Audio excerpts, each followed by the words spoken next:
Big pass வீட்டை விட்டு இப்போ ரீசெண்டாக எவிக்ட் ஆகி வெளில போயிருக்கக்கூடிய தீபக் நள்ளிரவில் தூங்காமல் செஞ்ச விஷயத்தை பார்த்து அவங்க மனைவி ரொம்பவே அப்செட்டாக இருக்காங்களாம். அதோட விவரத்தை வந்து வெளில பார்க்க போகிறோம். பிக் பாஸ் வீட்டில் வந்த போட்டியாளர்களே ஒரு ஸ்ட்ராங்கான போட்டியாளர், ஃபினாலே ஸ்டேஜ் ஏறுவார் அப்படின்னு கருதப்பட்ட ஒரு போட்டியாளர் தான் தீபக். ஆனால் எதிர்பாராத விதமாக கடந்த வாரம் நடந்த டபுள் எலிமினேஷன் மூலமாக பிக் பாஸ் விட்டு வெளில வந்துட்டார். உண்மையாகவே இவரோட எவிஷன் அப்படிங்கிறது ஒரு அன்ஃபேர் எவிஷன் தான் அப்படிங்கிற மாதிரி எக்கச்சக்கமான கருத்துக்கள் இப்போ தீபக் ஆதரவாக பரவிட்டு இருக்கு. யாரை காப்பாற்றுறதுக்காக தீபக்கை வெளியே அனுப்புனாங்க அப்படிங்கிற மாதிரி பல சந்தேகங்களும் எழுந்திருக்கு. இந்த மாதிரி சுச்சுவேஷனில் பிக் பாஸ் வீட்டிலேருந்து வெளில வந்திருக்கக்கூடிய தீபக் நள்ளிரவில் தூங்காமல் ரொம்ப கஷ்டப்பட்டிருக்காரு. அதுக்கான காரணம் என்னென்னா, பிக் பாஸ் அப்படிங்கிறது ஒரு மிஷன் லைஃப்.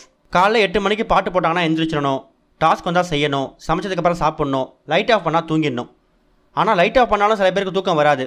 அந்த மாதிரி சுச்சுவேஷனில் வெளில சோஃபாவில் உட்காந்து ஒரு மிகப்பெரிய கான்வர்சேஷன் நடக்கும், மிட் நைட் கான்வர்சேஷன் நடக்கும். இந்த மாதிரி சுச்சுவேஷனில் தான் கடந்த ஒரு 90 நாட்கள் பிக் பாஸ் வீட்டுக்குள்ளே தீபக் இருந்திருக்காரு.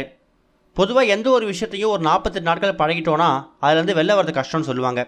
ஆனால் பிக் பாஸ் வீட்டுக்குள்ள இருந்த தீபக் 90 நாட்கள் மேலே இருந்து அந்த ஒரு லைஃப் ஸ்டைலுக்கு மாறிட்டார். அந்த மெஷின் லைஃபுக்கு அடாப்ட் ஆகிட்டார். அப்படிப்பட்ட தீபக் வெளில வந்ததுக்கப்புறமா அவரோட நார்மல் லைஃபுக்கு வர்றதுக்கு ரொம்ப கஷ்டப்பட்டிருக்காராம். சொல்லப்போனால் சனிக்கிழமை ஈவினிங் நைட்டே சண்டே எபிசோடுக்கான ஷூட்டிங் முடிஞ்சிருச்சு. அதுக்கப்புறம் சாட்டர்டே நைட்டு அவர் வீட்டுக்கு போயிட்டார். சண்டே நைட் அவர் வீட்டில் இருந்திருக்காரு. இந்த 2 நாட்களும் அவர் வீட்டில் இருக்கும்போது அவர் சாப்பிடக்கூடிய அந்த ஃபுட்டாக இருக்கட்டும், அவர் தூங்கக்கூடிய அந்த ஸ்லீப்பிங் சைக்கிளாக இருக்கட்டும், இது எல்லாமே பிக் பாஸ் வீட்டை கம்பேர் பண்ணும்போது டோட்டலாகவே டிஃப்ரெண்ட்டாக இருந்திருக்கு. அதில் அடாப்ட் பண்ணிக்கிறதுக்கு ரொம்ப கஷ்டப்பட்டிருக்காரு.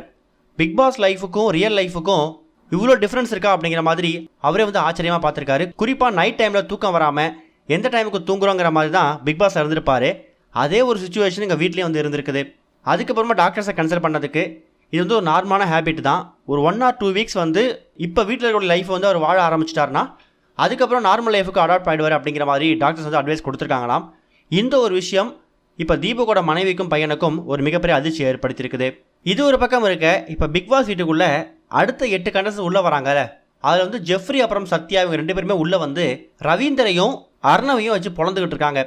அதில் வந்து அர்ணவ் சட்டை போடாத பையன் சொன்னது, தடவிட்டு இருப்பான்னு சொன்னார்ல, அந்த மாதிரி விஷயங்களுக்காக சத்யாவும் ஜெஃப்ரியும் சேர்ந்து அர்ணவை பயங்கரமாக வச்சு செஞ்சுக்கிட்டு இருக்காங்க.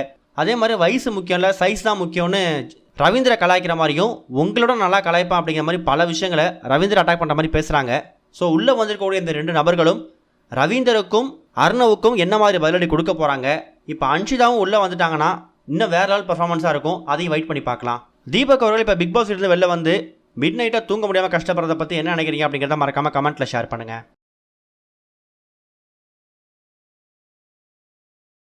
இதுவரைக்கும் கனெக்டிங் டிவிக்கு சப்ஸ்கிரைப் பண்ணனா மறக்காமல் சப்ஸ்கிரைப் பண்ணிக்கங்க. உடனடி அப்டேட்ஸ் பெறுவதற்கு நோட்டிஃபிகேஷன் பெல்லையும் கிளிக் பண்ணிக்கங்க.